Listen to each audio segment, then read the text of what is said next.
Hello, welcome to the Real Estate Regroup Show. I am your host, LJ Walker, a real estate investor helping you realize your dream of owning a home or investing in one. Today, I'm going to be discussing ways in which you can make living in your home less costly, money-wise and time-wise. See, there's been a lot of discussion on ways in which you can buy a home. But there's not a whole lot of discussion on ways in which you can keep a home. So hopefully some of the tips that I shared will be able, to a certain extent, for you to be able to live in your home more comfortably and affordably.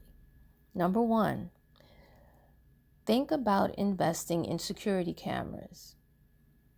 In addition to that, go ahead and pay for the monitored monthly service. Yes, you can get cheap cameras on Amazon for like $20. However, it's going to be up to you to actually look at your phone or your tablet and to check it. You're not going to be able to check that 24/7. You need to go to sleep. So I really do believe spend a little bit more. And besides that, when you spend a little bit more, don't even worry about it too much, because why? You can deduct it, the price of the camera, from your taxes. You can deduct the monitoring service from your taxes and your insurance. So you make out either way and you'll be a whole lot more comfortable in your property. Next, think about ways to save money on your water. Now, listen, they all will tell you, if you read a lot of books, take shorter showers. Well, first of all, me personally, I'm not really much of a shower person. I do take showers, but they're not short. My preference is baths, I know. But here's the hack. What I have is, on all of the faucets in the home, I install filters. In addition to that, on the shower heads, I get the low flow shower head. And you can get them for as little as $10. I know I've seen some that are more expensive. You really don't need to buy the most expensive one. But even if you do, you'll still save a lot of money. Now, up here in New York, where I'm at, we get the water bill we get it quarterly. The maximum I've paid is anywhere between $250 and $300. I've never really paid $300 for my water since I've been here. But my neighbors, the ones who have the same exact house that I do, they're paying $700. Why? Because they have nothing installed to help them save money. That's why. Next, when it comes to your heat, think about buying programmable thermostats and place them in either each apartment of the house or each zone of your home. I'm telling you, it's going to help you save a lot of money. One of the reasons is this: heat rises to the top. So the top floor apartments are always going to be warmer than any other apartment in the house. On top of that, the insulation that's installed between the walls and the roof makes it even hotter, for those who live on the top floor. So what you do is, when you have a programmable thermostat, you can program it and lock it so that it comes on when they come into the house, like 30 minutes before they come into the house, and then you can have it shut off in the nighttime right before they go to bed. Or, like something, depends on your tenant's hours. Let's say for most people, you can have it turn off at 10 o'clock. If they're a night worker, you probably don't need it on at all. So it really depends on their hours. You can program it that way, and it'll save you a whole lot more money.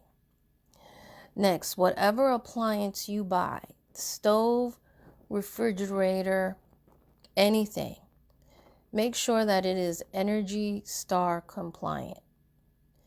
You want to also use energy efficient lighting throughout your entire property. You can also put your lighting on a timer, particularly those that you have outside. Better yet, in certain instances, again, depending on how much sunlight you receive, you may also want to invest in solar powered lights when possible. Okay. Another thing to consider, especially for those of us who live in New York City, you can have a free energy home assessment done. And to go there, to find out about it, go to https://www.nyserd as in David, A as in Apple, .ny.gov. Some of the programs, some of the services will be free to those who are low income, and for others, you may have to pay a fee. It'll be a small fee, though. It's not even going to be expensive. Have that done. I'm telling you, it'll help. Also note that all of these things, the Energy Star compliance, appliances, having that program, someone from the program come and assess your home, you can, if you're not of low income, apply for a tax credit. Okay. Next, if you have a yard, there are a lot of you who, you say you don't have a green thumb. Well, you can go to the library and learn, but I'm telling you, if you grow your own food, it'll definitely help you save money on food. Definitely. So think about that. Another thing that plants are good for is they're good for purifying your home. It'll be a lot cheaper to get yourself an air purifying plant like a spider plant, for example. Get one of those instead of buying an air purifier itself.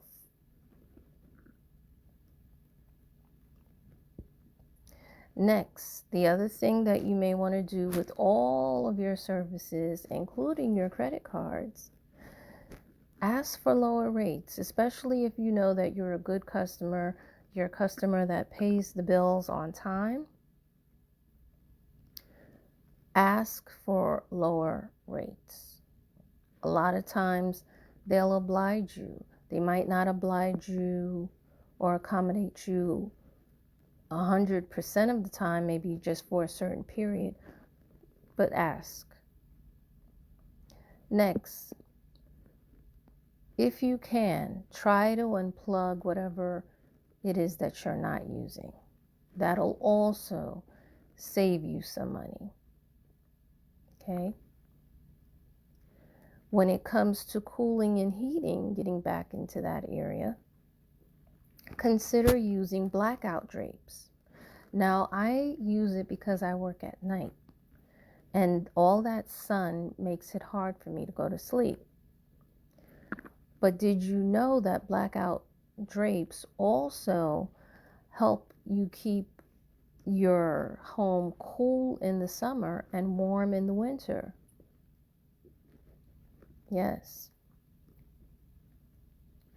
Another thing to think about when it comes to appliances, try to run them at night if you can, especially the washing machine and dryer. You'll save a whole lot of money.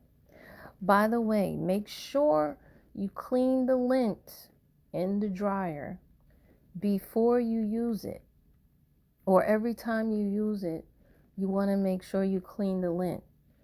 It makes the dryer use less energy, less time is needed to dry your clothes, and also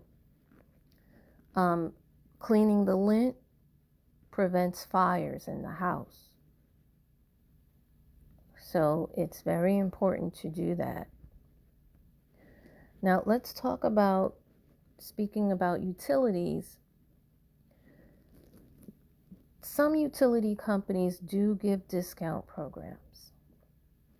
Some of those programs you will save money. Some of those programs, not so much. Really investigate it, try it out, see if it'll work for you or not. Next, this may shock some people, but keeping your kitchen clean can actually save you money on utilities, especially when you clean the coils on your refrigerator. It'll use up less energy.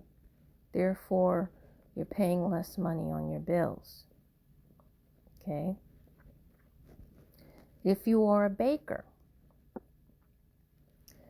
in the winter, leave the oven door open slightly. It'll actually help heat up the house.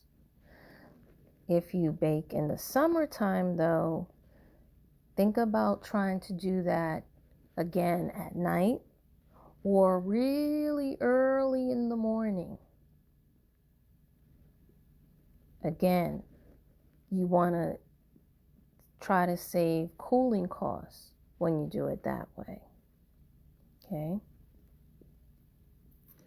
Next, I talked about insulation earlier. Most of the newer homes have insulation throughout the house. Not all of them, unfortunately, but most of them have insulation. Some of the older homes don't have insulation.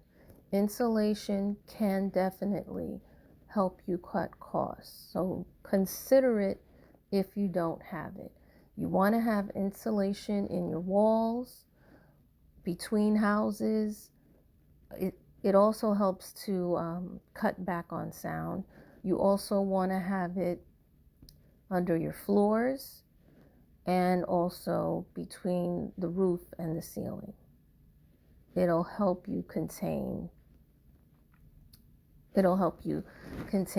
heat in your home. The other thing, of course, if you already have a home, it may be too late. But for those of you who don't have a home that is thinking about energy efficiency, concrete homes. Concrete homes, the temperature is different in the home than it is outside. When it is hot outside, a concrete home is cool. When it is cold outside, a concrete home is a tad bit warmer than the temperature on the outside. I've been living in one for 20 years or so I know what I'm talking about. And that is advice that I'm going to give to those of you who are looking, in the process of looking for a home, and you want something that's energy efficient. Think about homes that have some concrete in it. My home is really mixed. It's concrete, it's brick, it's brownstone. I mean, they did everything here.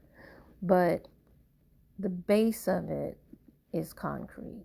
So I would definitely urge other people to do the same, particularly if you are in the mid-Atlantic to northeast regions of the United States where it gets cold.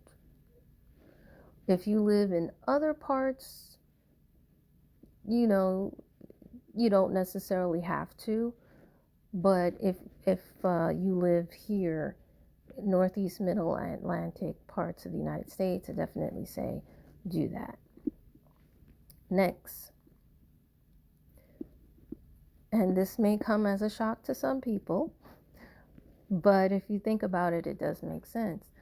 Consider spending money when it comes to your blankets, your slippers, and your robes. Some people even give these as gifts to their tenants.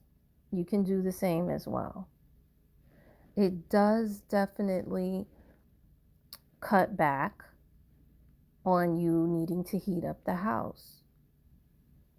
And it's not like you change those every year. Warm blankets you can keep pretty much for a lifetime, especially if you take care of them properly. And then lastly,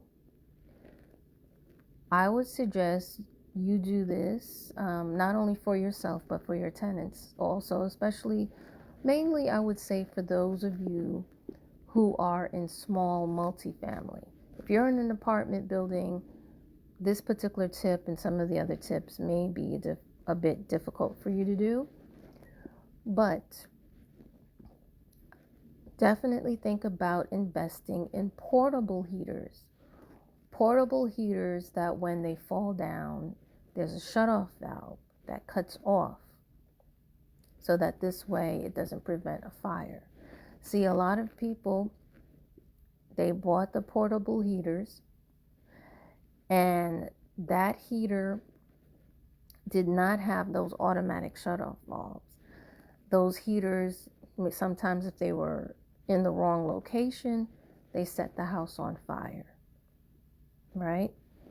The other reason why you want to think about giving yourself and your tenants a portable heater is because the heat itself, the main heater downstairs in your basement or compactor room or wherever you have it, they have a life expectancy of 20 years or less. Some will only last 15, others will last 20.